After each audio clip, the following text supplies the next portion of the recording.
This guy is sitting at breakfast alone. He just seems really sweet, and I'm gonna go up and see if he wants some company. Excuse me, sir. My name's Kara.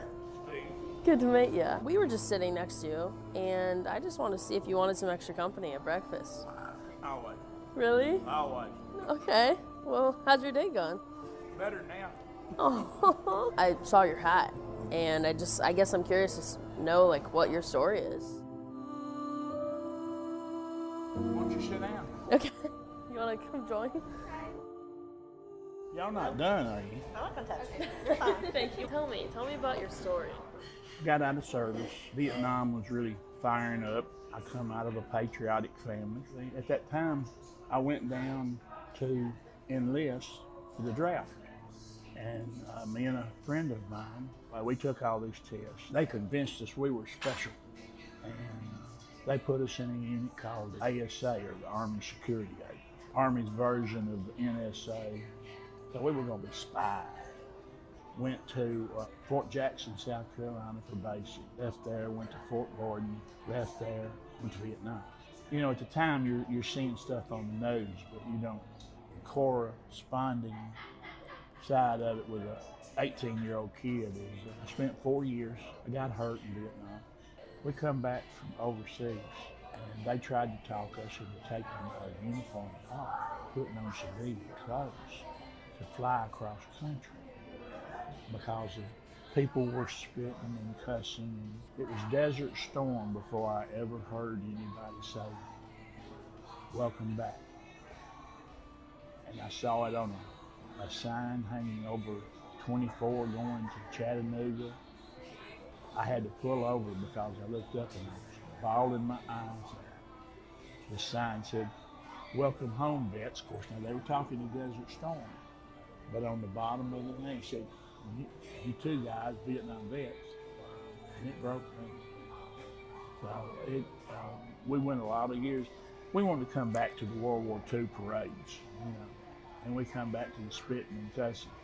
But last night was kind of tough. Every time I try to watch Memorial, I'm proud of this country, but they don't do enough for the veterans. You know, you see these boys with their legs blowed off, or face massacred. My wife was worried about me going to bed last night. I can't emotionally tell you who I am. A lot of difference in what the world has grown through. But this is our badge. I don't have the uniform anymore, but I still have the mindset. You know, I'm 74.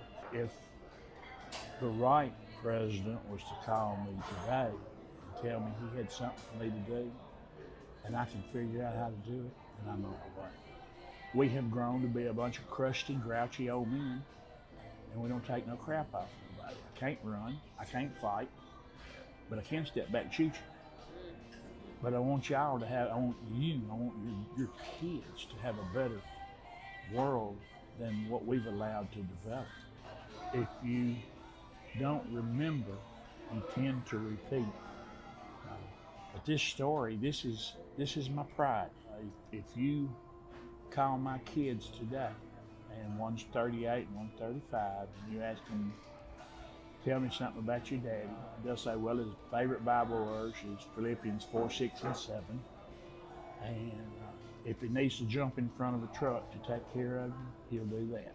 Nobody special, no kind of hero, just somebody that's willing to step forward. I love the thought of protecting you and my family and my friends and I. We just aren't tough enough. We're learning to love each other again. This country, this world has lost a lot of that.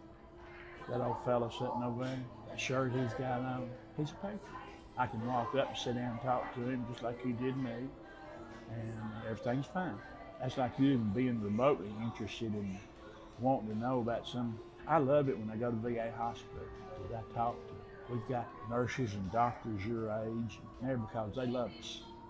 Well, thank you so much. You're very welcome. Thank you for asking. Thank you for caring.